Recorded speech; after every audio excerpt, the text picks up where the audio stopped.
Bienvenue, aujourd'hui on plonge dans l'univers complètement fou du roman de Victor Pelevin, Le Surveillant. On va explorer un monde où le bonheur, oui, le bonheur est littéralement la monnaie d'échange. C'est assez particulier, non ?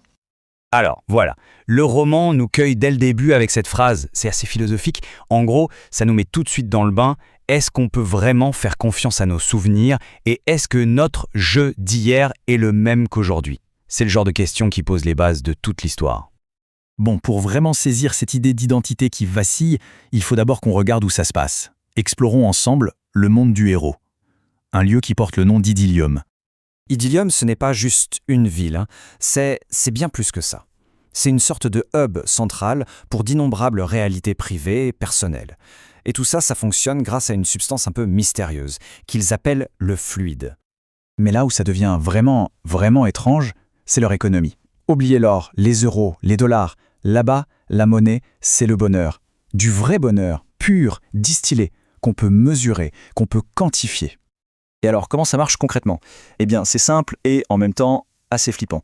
On a une pièce, un glouc, on peut soit acheter quelque chose avec, comme n'importe quelle monnaie, soit on peut littéralement consommer le bonheur qu'il y a dedans. Mais une fois que c'est fait, la pièce est vide, elle devient noire, il ne reste plus rien. Alors voilà le décor. Et c'est dans ce monde-là que notre personnage principal, un jeune homme nommé Alexis, se fait tout à coup convoquer. Et pas par n'importe qui, par le chef suprême d'Idyllium. Forcément, cette rencontre va tout changer pour lui, et commencer à dévoiler la face cachée de ce monde soi-disant parfait.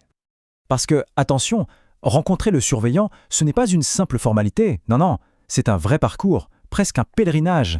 Il y a tout un rituel de purification à suivre, une sorte de préparation avant d'approcher le pouvoir. Ce rituel, ça s'appelle la grande repentance. C'est un mélange assez bizarre entre un truc très mystique et une procédure quasi administrative. En fait, c'est la façon qu'a le pouvoir de s'assurer que la personne est pure, qu'elle est loyale, avant même de lui parler. Ok, donc Alexis passe ce rituel et il se retrouve enfin face au surveillant, un certain Nicolas II. Et c'est là que tout bascule. Il va enfin comprendre pourquoi on l'a fait venir. Et la vérité est bien plus sombre que tout ce qu'il aurait pu imaginer. Le surveillant lui annonce la nouvelle sans détour. Il n'est pas un citoyen comme les autres. Toute sa vie a été secrètement orchestrée. Il a été préparé, modulé depuis sa naissance pour devenir son successeur, un surveillant de secours. Sauf que le job de surveillant, ce n'est pas du tout ce qu'on croit. L'image publique, c'est celle d'une sorte de figure quasi religieuse, un symbole de stabilité. Mais en secret, la réalité, c'est que c'est un poste militaire ultra dangereux. Le surveillant est une cible en permanence. Et pourquoi ce besoin urgent d'un successeur, d'une doublure ? La raison est simple et brutale. Il y a un assassin qui tue tous les surveillants les uns après les autres, systématiquement. Alors, officiellement, pour le public, on parle de 2 morts. Mais Nicolas II, lui, révèle la vérité. Et le chiffre réel est bien plus élevé. C'est un secret d'État, évidemment. Ça montre à quel point la menace est sérieuse et à quel point le pouvoir est fragile. Du coup, pour avoir une chance de survivre, Alexis doit complètement disparaître. Il doit endosser une nouvelle identité. Et sa mission est assez paradoxale. Il doit devenir l'exact opposé de ce qu'il est. C'est ça le paradoxe. Sa seule protection, c'est de passer pour un bon à rien. Il doit jouer le rôle du fils du surveillant, un gosse de riche un peu futile, un brûleur de vie comme ils disent, qui ne pense qu'à s'amuser. La couverture parfaite. Pour l'accompagner dans cette nouvelle vie, on lui donne 3 cadeaux, 3 objets assez étranges.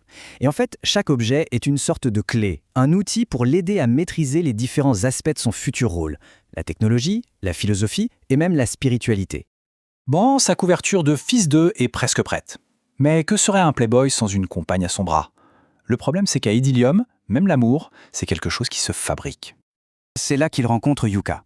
Yuka est une manche verte. Il faut bien comprendre ce que ça veut dire. Ce n'est pas juste une femme, c'est un produit de luxe. Une compagne biologiquement et psychologiquement conçue pour être parfaite, élevée depuis la naissance pour servir l'élite.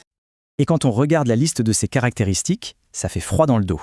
Belle, stérile, sans ego, entraînée à aimer les défauts, obéissance absolue, jusqu'à la mort. Si elle est rejetée, elle doit se suicider. C'est l'incarnation de la perfection et de la soumission la plus totale. Sauf que Yuka n'est pas juste la poupée docile qu'elle est censée être. Dès sa première rencontre avec le surveillant, l'homme le plus puissant du monde, elle lui sort une réplique pleine d'esprit, presque insolente. On sent tout de suite qu'il y a une faille dans le programme. Et la réponse du surveillant est tout aussi intéressante, très ambiguë. On ne sait pas si c'est de l'affection, presque paternelle, ou juste de la manipulation pure. C'est tout le problème dans ce monde. Le bonheur, l'amour, le contrôle, tout est mélangé, impossible à démêler. On dirait que la présence de Yuka, cette petite erreur dans le système, agit comme un déclencheur. Le surveillant décide que le moment est venu. Il est prêt à tout révéler à Alexis. Le secret ultime.